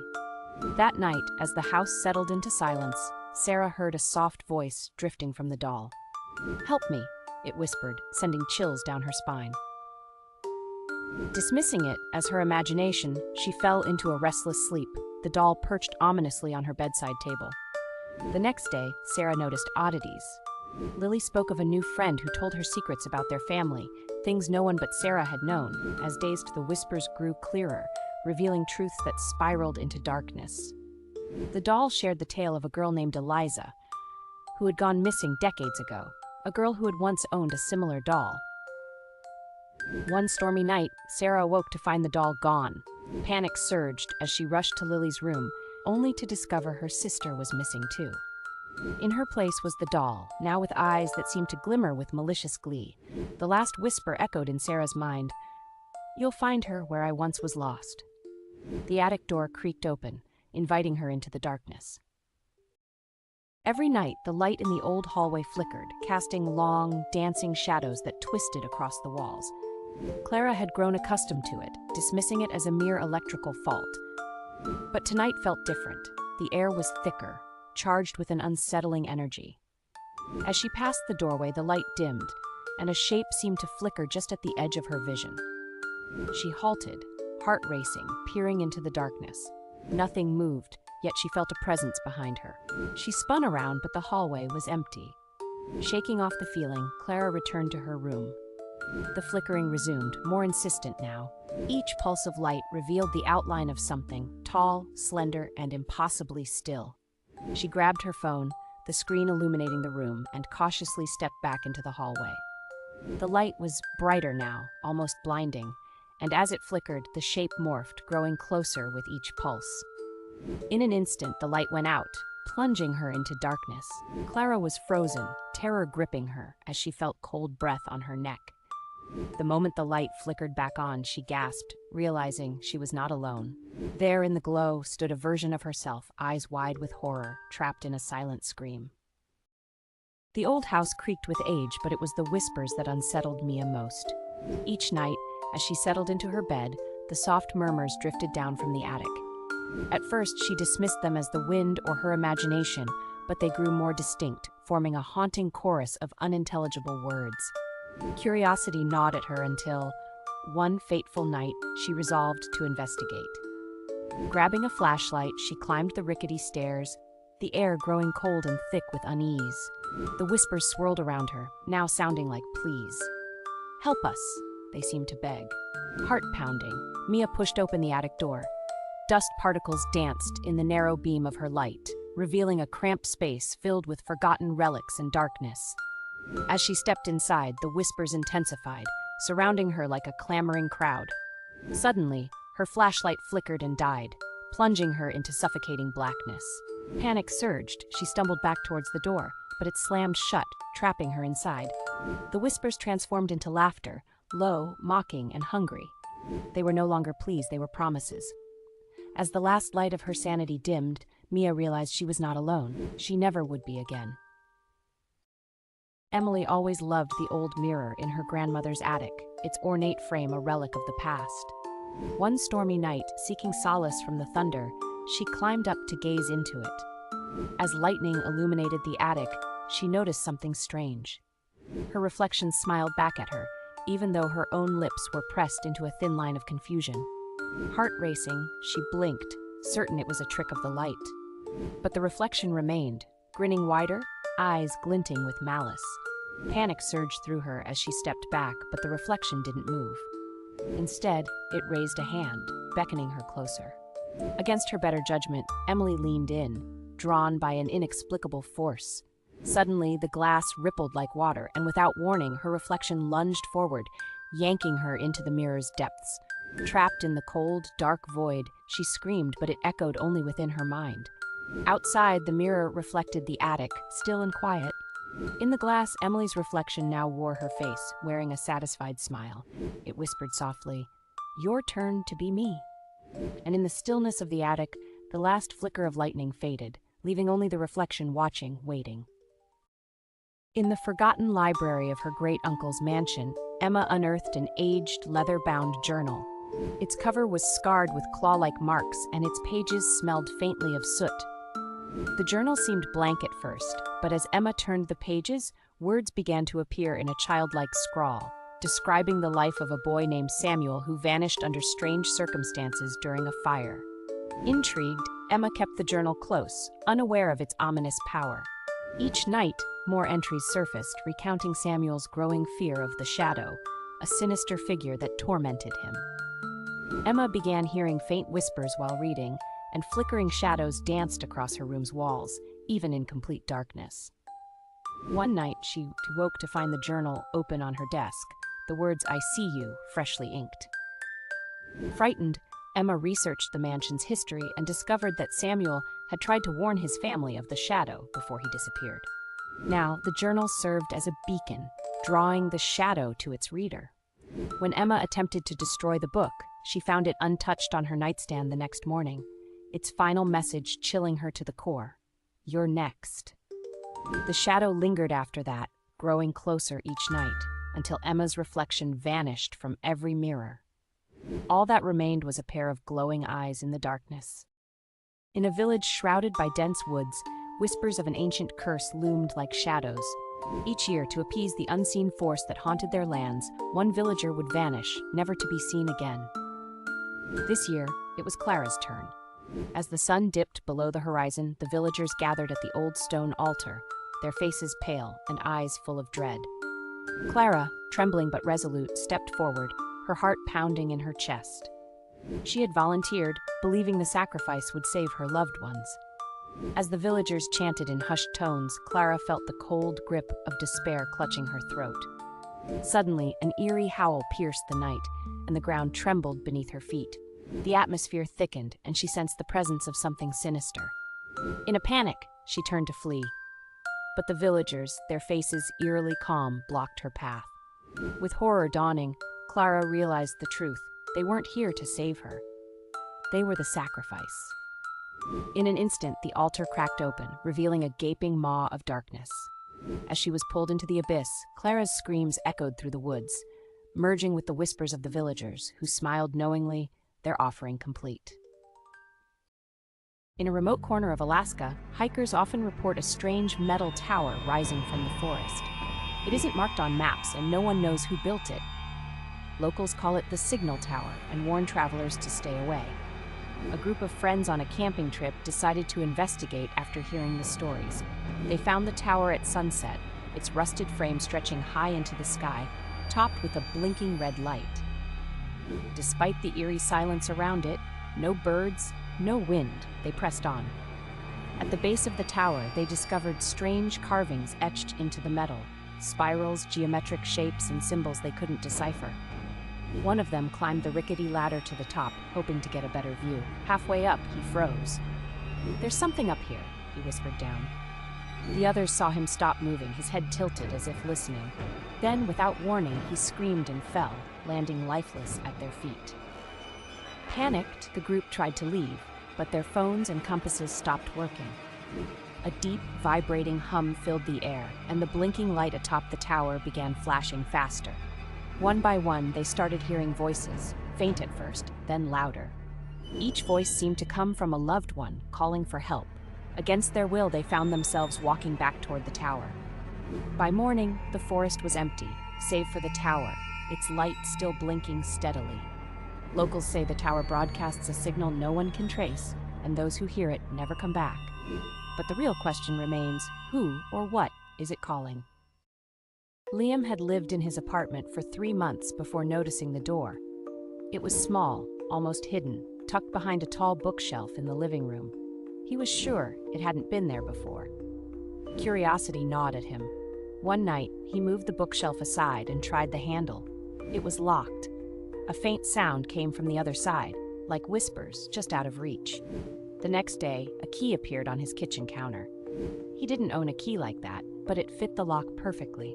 When Liam opened the door, he found a narrow staircase spiraling down into darkness. Against his better judgment, he descended. The air grew colder with every step, the whispers louder. At the bottom was a small, windowless room. In the center stood a single wooden chair, and on the walls were dozens of Polaroid photos.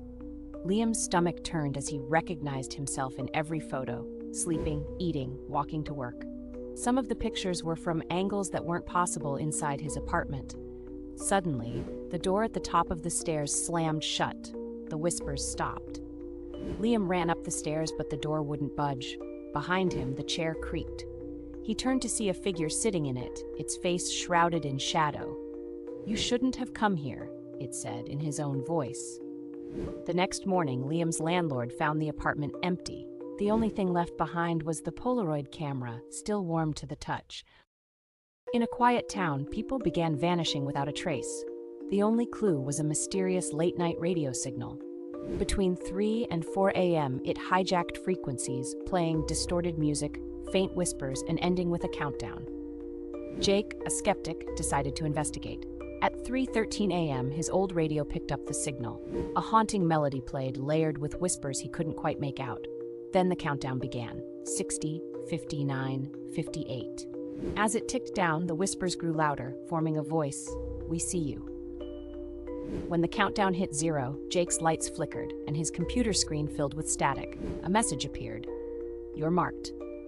The next day, black SUVs appeared outside his house. Strangers in dark suits lingered, watching him. When Jake tried to share the recording, the file corrupted. His phone buzzed with a text from an unknown number. "Stop listening." That night, the signal returned, blasting from his speakers, even with the radio off. The countdown began again. Jake unplugged everything, but the whispers grew deafening, and the voice said, "It's time." The next morning, Jake was gone. His apartment was empty, as if he'd never lived there. Conspiracy theorists claim the signal is a recruitment tool, or a beacon for something not of this world. Late at night, the whispers still drift through the airwaves, carrying a chilling warning: "We see you." The Thompsons were thrilled to find an antique mirror at a local estate sale. It was tall, ornate, and perfect for their living room. But from the moment they hung it, strange things began to happen. At first it was small, a flicker in the corner of their vision, a shadow that didn't belong. Then their daughter, Lily, claimed she saw someone in the mirror. "She looks like me," Lily said, "but she's not." One night, as the family watched TV, the mirror's surface rippled. John Thompson dismissed it as a trick of the light, but his wife swore she saw their reflections move when they hadn't. Things escalated when Lily stopped responding to her name. She'd stand in front of the mirror for hours, her lips moving silently. When her mother tried to pull her away, Lily turned and whispered, "She says it's my turn now." The next morning, Lily was gone. Her reflection remained, staring back with a twisted smile. Desperate, the Thompsons smashed the mirror, but all that was left was a black void where the glass had been. Faint laughter echoed from the shards. The mirror was gone, but every window in the house now showed a reflection that didn't match. In the 1980s, a small town called Ashbourne vanished overnight. Maps were updated, records erased, and its name forgotten. Only a handful of conspiracy theorists claim it ever existed. Lila, a journalist, stumbled across a cryptic forum thread about Ashbourne. It mentioned strange experiments and government cover-ups. Intrigued, she followed the breadcrumbs, old newspaper clippings, abandoned roads leading to nowhere, and whispers of a Project Silent Dawn. Eventually, she found the supposed location. A cracked, overgrown road led to a clearing where the town should have been. Instead, she found crumbling foundations and a single intact sign: "Welcome to Ashbourne." As Lila explored, she noticed the air felt heavy and the silence was unnatural. Then she saw them, shadowy figures moving just beyond her vision. Her phone buzzed with a message from an unknown number: "Leave now." Ignoring the warning, she pressed on and found a rusted metal hatch. Inside were files stamped "Classified." They detailed experiments with sound waves and mass psychological manipulation.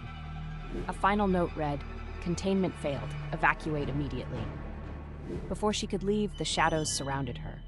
Her phone camera captured one last image, the Ashburn sign, now pristine, with lights glowing faintly in the distance. Lila never returned, and her notes were wiped from the internet. Those who search for Ashburn claim to hear faint whispers calling them back, but no one who goes looking ever comes home. In 1998, a mysterious TV signal began interrupting late-night broadcasts in small towns across the Midwest. It showed a static-filled screen with a faint figure in the background and a distorted voice repeating, "Do you see me?" At first, it was dismissed as a prank, but the interruptions grew more frequent, always airing at exactly 2:13 a.m. People who watched the broadcast reported strange side effects, headaches, vivid nightmares, and a feeling of being watched. Some claimed the figure in the static was getting closer. One night, David, an insomniac, decided to record the broadcast. He watched as the static shifted, revealing a pale, hollow-eyed figure staring directly at him. The voice whispered, "I see you now." The next morning, David's neighbors found his TV on. The screen cracked. He was gone, with no signs of a struggle except for a single handprint burned into the carpet. After David's disappearance, the broadcast stopped. But conspiracy theorists claim it wasn't random. The towns where it aired have the highest rates of missing persons, and those who watched it still report seeing the figure in their dreams, whispering, "You're next." Some say the phantom broadcast was a failed government experiment in mind control. Others believe it was something far worse, reaching through the static to claim its victims. What if all you know about the cursed videotape was a lie? The legend of the ring traces back to ancient folklore, where spirits were said to be trapped in images, seeking vengeance. The chilling tale follows a young girl named Samara, whose tragic death fueled her wrath. Some believe this horror was inspired by a real-life phenomenon where discarded tapes led to mysterious vanishings. Over time, variations of the story emerged, each deepening the fear surrounding the tape. Those who dared to watch it faced terrifying apparitions, culminating in their demise. The tape serves as a warning, a reminder that some films are more than entertainment. What if I told you about a night of music and celebration that turned into a chilling tale of tragedy and haunting? In 1996, Ozone Disco in Quezon City, Philippines, was the site of one of the deadliest nightclub fires in history. Over 160 lives were lost in the blaze, many trapped inside the building with no escape. Legend has it that the souls of those who perished never left. People claim to hear faint music, laughter, and screams coming from the abandoned site late at night. Taxi drivers report seeing ghostly figures hailing rides, only for them to vanish once the car stops. Locals believe the spirits linger, reliving their final moments, or seeking justice for the neglect that led to the tragedy. Is it a place forever marked by grief? Or does the Ozone Disco still echo with the voices of the past? Subscribe for more true stories that blur the line between tragedy and the supernatural. Sophia always joked about her terrible memory. "I'd forget my own roommate if I wasn't careful," she'd laugh. But lately, things felt off. She'd come home to find the TV on or food missing from the fridge, even though she lived alone. One day, her coworker asked, "How's your roommate? She seemed nice when I saw her last week." Sophia froze. She didn't have a roommate. That night, she heard footsteps in the hall. Heart pounding, she grabbed a knife and crept toward the sound. The footsteps led to her bedroom. When she pushed open the door, someone was sitting on her bed, someone who looked exactly like her. The figure smiled, tilting its head. "You don't remember me," it said softly, "but I remember you." Sophia tried to back away, but the figure stood, mirroring her every move. "You forgot about me," it whispered, its voice dripping with venom. "But I've been here the whole time." Before Sophia could scream, the figure lunged. The next morning, Sophia's friends noticed she seemed different. Her smile was too wide, her laugh too sharp. And at night, when she looked in the mirror, her reflection mouthed silently, "Let me out." It began as a rumor on forums, a phone number that shouldn't exist. If you called it, a distorted voice would answer, saying only, "Do you want to know the truth?" Most dismissed it as a hoax, but those who called often vanished within days. Mia found the number scrawled on a sticky note at work. Curious, she dialed it. The call connected instantly, though no ringtone played. A voice whispered, "Do you want to know the truth?" She hesitated, then said, "Yes."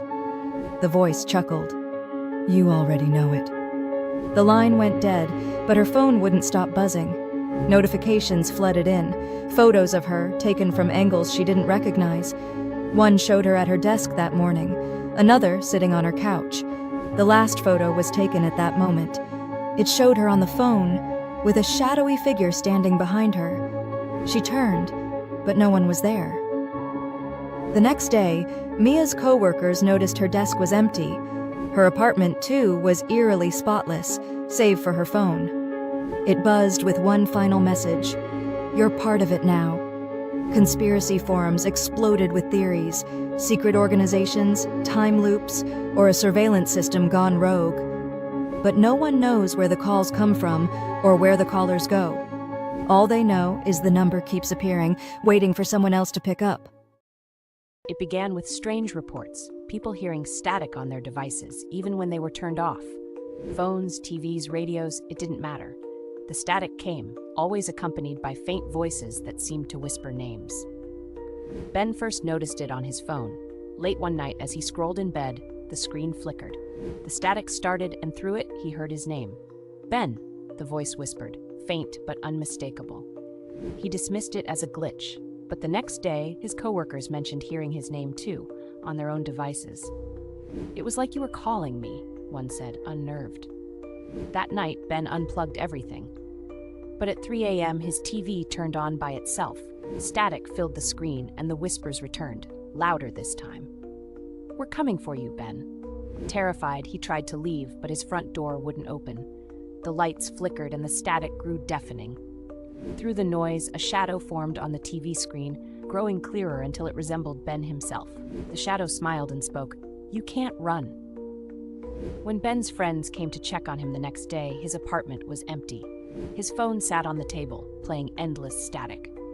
Theories flooded the internet: a government experiment, a digital curse, or a message from another dimension. But one thing was certain: if you heard your name in the static, it was already too late.